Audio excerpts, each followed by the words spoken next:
ಚಂದವೋ, ಕಿನ್ನಿರಿ ನುಡಿಸೋನ ಬೆರಳು ಚಂದವೋ, ಕಿನ್ನಿರಿ ನುಡಿಸೋನ ಧ್ವನಿ ಚಂದವೋ, ಕಿನ್ನಿರಿ ನುಡಿಸೋನ ಬೆರಳು ಚಂದವೋ.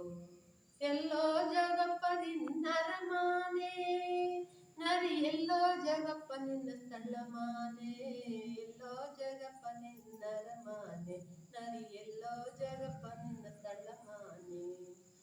ಅಂತರ್ಗಟ್ಟಿ ಚಂದರ್ಗಟ್ಟಿ ಹತ್ತಲಾರ ಗಿಳಿಯಲಾರೆ ಗಿಲ್ಲಿ ಗರ್ವತ್ತಗಾವುದರಮಾನೆ, ನರಿ ಗಿಲ್ಲಿ ಗರ್ವತ್ತಗಾವುದರಮಾನೆ, ನರಿ ಗಿಲ್ಲಿ ಗರ್ವತ್ತಗಾವುದರಮಾನೆ. ಎಲ್ಲೋ ಜಗಪ್ಪ ನಿನ್ನರಮಾನೆ, ಎಲ್ಲಿ ಜಗಪ್ಪ ನಿನ್ನ ಸ್ಥಳಮಾನೆ, ನರಿ ಎಲ್ಲಿ ಜಗಪ್ಪ ನಿನ್ನರಮಾನೆ. ಇದ್ದ ಬುದ್ಧ ಬಟ್ಟನೆಲ್ಲ ಗಂಟಿ ಮೂಟೆ ಕಟ್ಟಿಕೊಂಡು, ಇದ್ದ ಬುದ್ಧ ಬಟ್ಟನೆಲ್ಲ ಗಂಟಿ ಮೂಟೆ ಕಟ್ಟಿಕೊಂಡು, ತಿರ್ಗಾಡ ಜೋಗಿ ಕೂಡ ಹೋಗಬಹುದೇ ನರಿ, ಸುಳ್ಳಂತ ಜೋಗಿ ಕೂಡ ಹೋಗಬಹುದೇ ನರಿ, ತಿರ್ಗಾಡ ಜೋಗಿ ಕೂಡ ಹೋಗಬಹುದೇ. ಎಲ್ಲೋ ಜಗಪ್ಪ ನಿನ್ನರಮಾನೆ, ಎಲ್ಲಿ ಜಗಪ್ಪ ನಿನ್ನ ಸ್ಥಳಮಾನೆ, ನರಿ ಎಲ್ಲಿ ಜಗಪ್ಪ ನಿನ್ನರಮಾನೆ, ನರಿ ಎಲ್ಲಿ ಜಗಪ್ಪ ನಿನ್ನ ಸ್ಥಳಮಾನೆ. ನಾವು ಶ್ರೀಶಕ್ತಿ ಸಂಘಗಳನ್ನು 5 ಸಂಘಗಳು ಮಾಡಿದ್ದೀವಿ.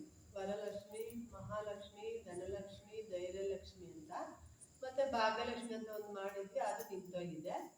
ಇದರಲ್ಲಿ ನಾವು ಉಳಿತಾಯ ವರಲಕ್ಷ್ಮಿ ಸಂಘದಲ್ಲಿ 4 ಲಕ್ಷ ಆಗಿದೆ, ಮಹಾಲಕ್ಷ್ಮಿ ಸಂಘದಲ್ಲಿ 3.5 ಲಕ್ಷ ಆಗಿದೆ, ಧನಲಕ್ಷ್ಮಿ ಸಂಘದಲ್ಲೂ 2.5, ಧೈರ್ಯಲಕ್ಷ್ಮಿಯಲ್ಲೂ 2.5 ಆಗಿದೆ. ಇದರಲ್ಲಿ ನಾವು ಆಂತರಿಕ ಸಾಲ ತಗೊಂಡು ಹಸು ಸಾಕಾಣಿಕೆ, ಕುರಿ ಸಾಕಾಣಿಕೆ ಮತ್ತು ಬೇಸಾಯಕ್ಕೆ ಗೊಬ್ಬರ ಎಲ್ಲನೂ ನಾವು ತಗೊಂಡು ಅದರಿಂದ ನಮಗೆ ಒಳ್ಳೆ ಅನುಕೂಲ ಪಡ್ಕೊತಾ ಇದ್ದೀವಿ. ನಾವು ಸಾಮಾಜಿಕದಲ್ಲಿ ಮುಂದುವರಿತಾ ಇದ್ದೀವಿ. ಇಷ್ಟು ದಿವಸ ಬೇರೆಯವ್ರ ಹತ್ರ ಸಾಲ ಮಾಡಿ ಅವ್ರಿಗೆ ಜಾಸ್ತಿ ಬಡ್ಡಿಗಳು ಕಟ್ಕೊಂಡು ನಮಗೆ ಅನಾನುಕೂಲ ಆಗಿತ್ತು. ಇವಾಗ ನಮ್ಮ ಸಂಘಗಳಿಂದ ತುಂಬ ಅನುಕೂಲ ಆಗಿದೆ. ಮತ್ತು ಅದಕ್ಕೆ ಪ್ರೋತ್ಸಾಹ ಧನ ಕೊಟ್ಟಿದ್ದಾರೆ 15,000, ಸುತ್ತು ನಿಧಿ 10,000 ಕೊಟ್ಟಿದ್ದಾರೆ. ವರಲಕ್ಷ್ಮಿ ಸಂಘಕ್ಕೆ 25,000. ಇದು ಉಳಿತಾಯ ಜೊತೆಯಲ್ಲಿ ಹಾಕೊಂಡು ನಾವು ಅದನ್ನು ಆಂತರಿಕ ಸಾಲವಾಗಿ ಬಿಟ್ಟು ನಾವು ಅದರಿಂದ ಲಾಭ ಪಡ್ಕೊತಾ ಇದ್ದೀವಿ.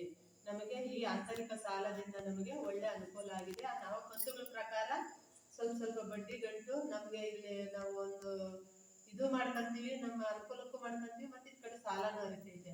ನಮ್ಗೆ ಇದರಿಂದ ತುಂಬ ಅನುಕೂಲ ಅಂತ ಹೇಳ್ಬಿಟ್ಟು ನಾವು ಈ ಸಂಘಗಳನ್ನು ನಾವು ಮಾಡಿಕೊಂಡು ಮುಂದುವರ್ಸ್ಕೊಂಡು ಹೋಗ್ತಾ ಇದ್ದೀವಿ.